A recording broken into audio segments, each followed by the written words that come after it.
Salut, le fameux Salut. Alors aujourd'hui, je voudrais te parler de expatriés, plus particulièrement ici, versus immigrants, et encore plus particulièrement d'expatriés français. Alors avant toute chose, ça me tient à cœur de faire la distinction entre expat, ce qu'on appelle expat, et immigrant.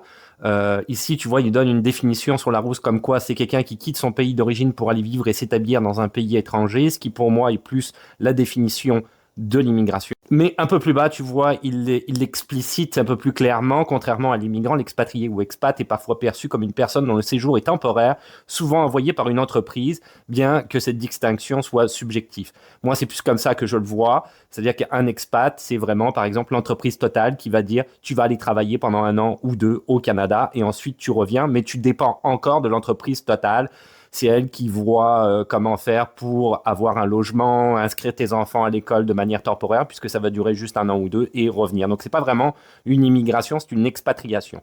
On sait, hein, j'en ai beaucoup parlé sur mes réseaux sociaux et d'autres personnes en parlent également sur leurs réseaux sociaux, d'ailleurs des Français également, qui sont contre le terme expat. C'est de l'immigration, expat étant vu plus comme, si tu veux, un terme prétentieux de la part des Français pour pas se mêler aux autres personnes qui font partie de l'immigration globalement. Alors pourquoi est-ce que j'en parle aujourd'hui? Sur ma dernière, ici on est sur ma chaîne YouTube, ma dernière vidéo, le travail au Canada, où je reprenais effectivement mythes et réalités par rapport au travail ici au Canada.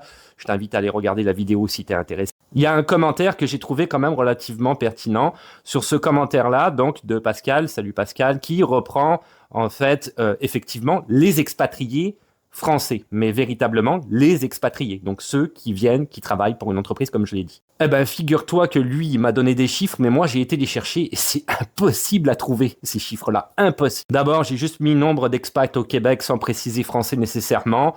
Alors, il me renvoie à 514 000 résidents non permanents. Puis ça englobe tout le monde. Ça englobe même les réfugiés. Donc, c'est juste, c'est n'importe quoi. Par la suite, quand j'ai précisé expatriés français, hein, plus particulièrement, ben là, il me donne le chiffre l'IA magique de 200 000 expatriés français. Mais si par après, je regarde les différents sites internet, notamment gouvernementaux, hein, du Québec, mais ça englobe tous les immigrants français. Donc, même chose, on n'a pas le chiffre. Le nombre d'expatriés français au Canada, il me dit 120 000, c'est même pas le même chiffre.